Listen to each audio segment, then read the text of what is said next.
the Realty Debate. I'm Manisha Natarajan. And our question today is the time ripe for a design shift in India's housing sector?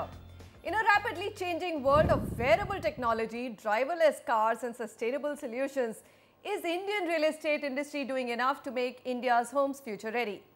Well, we all know how political structures are absolutely incapable of responding to the many challenges that society faces. So should the lead to develop better, healthy and sustainable life, living and homes be taken by developers? Joining me today are Niranjan Hiranandani, co-founder and chairman, Hiranandani Group; Pranav Ansal, vice chairman, Ansal API; Nitin Kilawala, practicing architect and director, Group 7 Architects and Planners, joins us from the Mumbai studio. Here with me in the Delhi studio, I have Manit Rastogi, managing partner, Morphogenesis. And also with me in the Delhi studio, Tanmay Tathagat, Director, Environmental Design Solutions. We'll also be joined by Sudhir Vora, Principal Architect, Sudhir Vora Consultants, and Urban Planner and Urban Law Expert. So we've got a really power-packed panel here. So before I start the discussion, let's just look at what our lives today are, or what they're subjected to in urban India. Now, the number of people with non-communicable diseases is growing exponentially because of lifestyle changes and response to the rapidly changing environment. Now, heart diseases, what's happened, have increased from about 17% to 35% amongst corporate executives in the past decade. That's a twofold rise, doubling of it. Despite rising awareness, more than half of the men in major cities like Delhi, Mumbai, Ahmedabad and Chennai suffer from diabetes. 42% of working women suffer from lifestyle diseases like backache, obesity, depression, diabetes, etc., etc. Now, this is a study done by Metropolis Healthcare and ASSOCHAM. Now, we all know that there are scary levels of pollution in most of India's cities. And here's food for thought. According to the recent WHO study of the world's top 20 polluted such cities, 13 are in India compared to just 3 in China. And we thought China was polluting so much. Air pollution slashes life expectancy by 3.5 years. For, of course, all the Indians. 660 million is the number who live in cities. Now, 6 lakh deaths occur annually just by or can be attributed to air pollution, asthma, etc. Now, the question that we are asking is, what can be done better? We have shrinking city spaces, lack of public grounds. So, where does the onus really rest to provide a well-balanced environment? So, Manit, start with it. I mean, you're the big voice of sustainability, so tell us, who should take responsibility for it? We all should. I mean, there is no question about that. But first, before I go there, on the issue of space, right? A simple statistic, if you take the land mass of India and you take the billion people that we are, I mean, that's sort of roughly say 250 million families, and you give each person a 200 square yard plot of land and all the social infrastructure, multiply that by 3, you only need about 9% of the land mass of India to give everyone that level of accommodation. So, land is not a paucity. Okay. Water is not a paucity. Energy, solar energy alone, we only need 0.01% of the land mass of India to generate all our energy needs. That is not a paucity. So what is the real issue? The real issue lies in the fact that we do not understand the equitable distribution of resources. Okay. We do not understand what is the carrying capacity of a place. We do not understand when it simple issues of democracy and equity when it comes to public space. Okay. So, models of urbanization in India, and we'll keep our argument to cities, urbanization in India have been based and evolved around master plans. What does that do? Land is allocated to people which they own. They put boundary walls around them. The only public space that is really left between these parcels of land are the roads, which are the true democratic spaces of the city. And there we don't have any pavements for people to walk in. The true models that you will get, where you will start approaching sustainable living, is if you abandon the master plan model and move to an urban design model, where the developer or the owner only owns the plot immediately under their building, and the horizontal plane of the city is opened up to the people. Oh my God! Wow! Okay, let's, Manit, just stop there. This is such an interesting opener to this entire dialogue. I'll abandon the master plan. Nitin Kilawala, come in here. Tell us. Abandon the master plan. Everyone, the ownership should be just for the land under their feet, and rest of it should be open to public spaces. What do you feel about it? Yeah, I think I fully agree with what Manjit says, and all our cities are going towards huge disparities. And this is something which we need to curb. And here the political will also comes into picture. And you don't see housing in isolation or residence in isolation. It is also connected with some very, very basic infrastructure. To start with mobility, the transport, the roads. All our roads are full of potholes. That also creates some kind of, it's carrying some very basic insanitary conditions.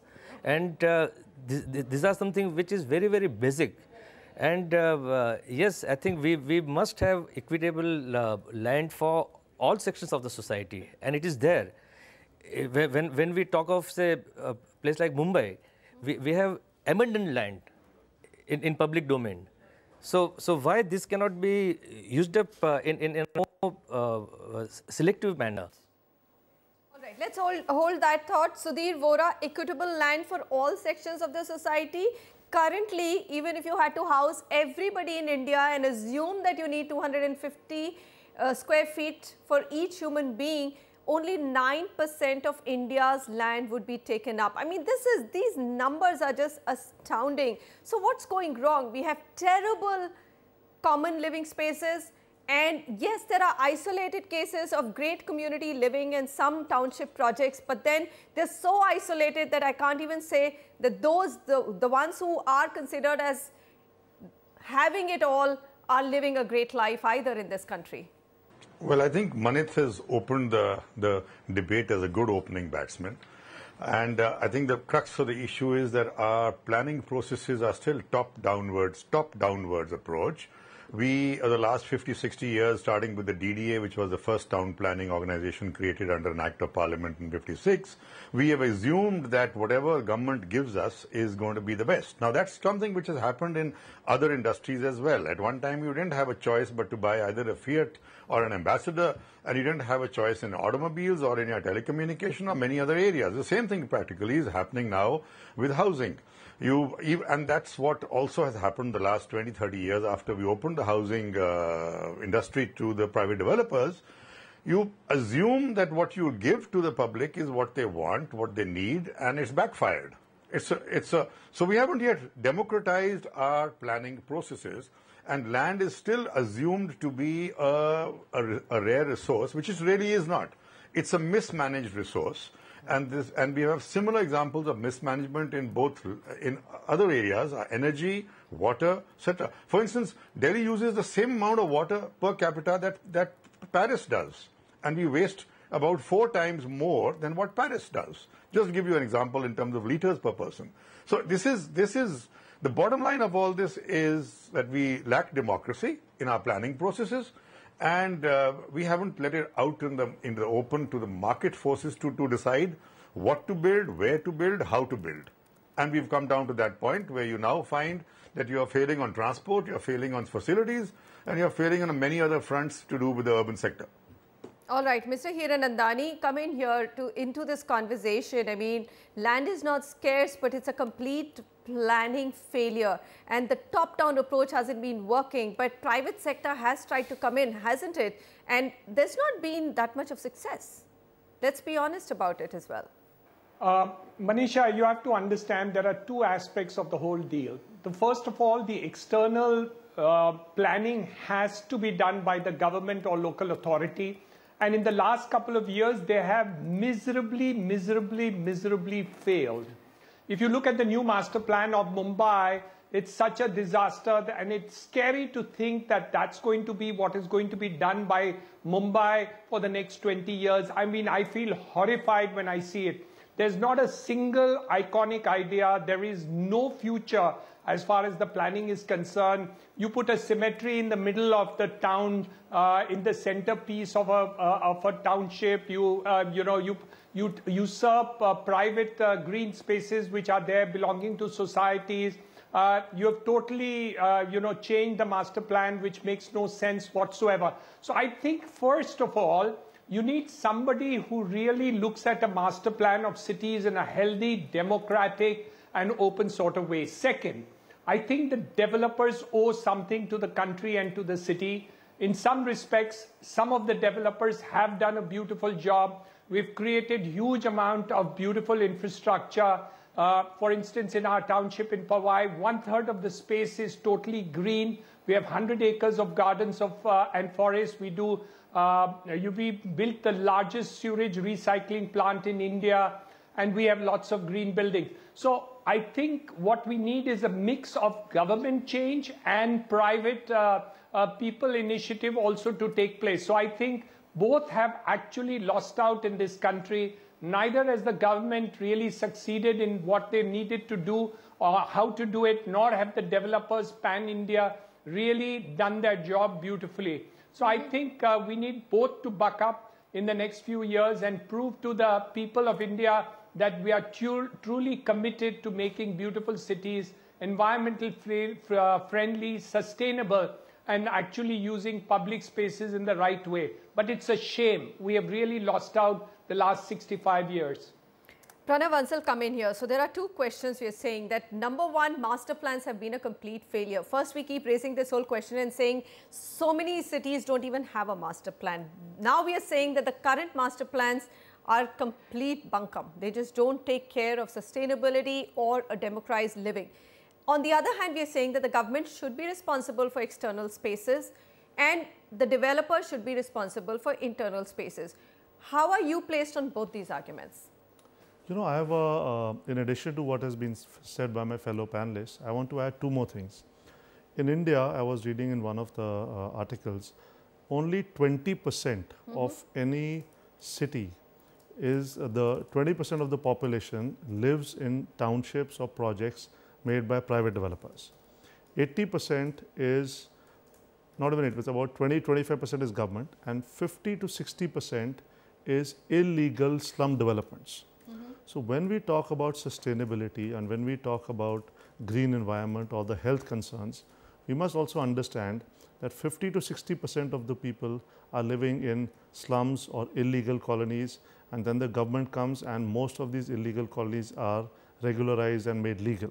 So it is actually a big hindrance to the quality of the environment, sustainability, and the services that are being provided. So I think that's an issue that we should address. Let me bring in Tanmay. So we have two developers representing the developer community. Mr. Hiranandani says that I would blame the developers also. Tanmay, come in here. I mean, yes, there are two examples of developers who are doing something, but look at the, now we've already, in my opening link, I've said that political structures are incapable of globally, not just in India, of bringing large changes, right? Especially in developing countries. So how do you think the developers so far have been doing the right thing? And going forward, you see that intention of actually focusing on great living spaces?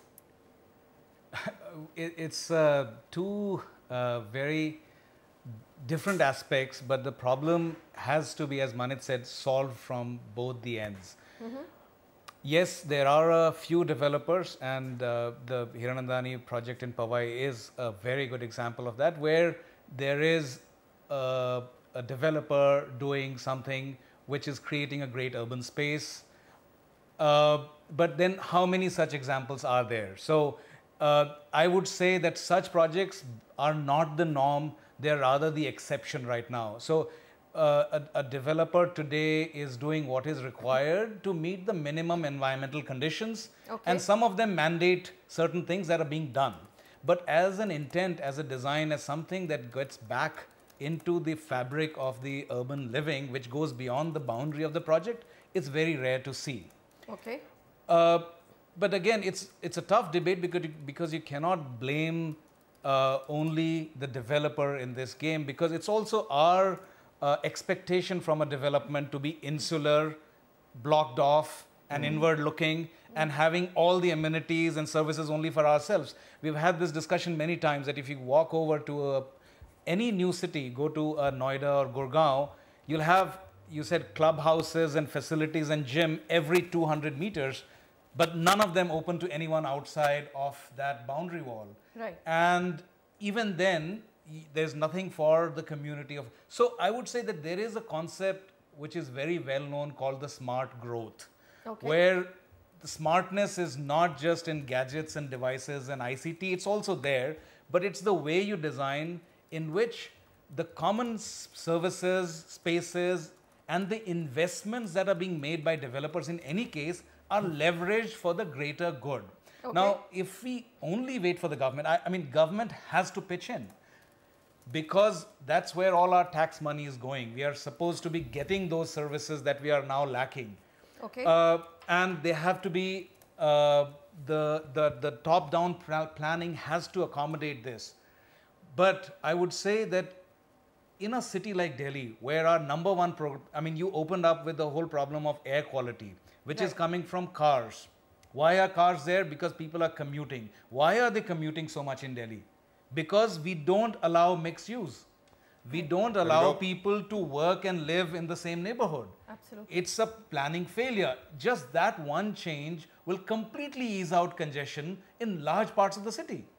So you have to do it both ways. That means buildings have to be designed that allow for this kind of a mixed use without encroaching on privacy and other issues, and the laws have to permit it as well.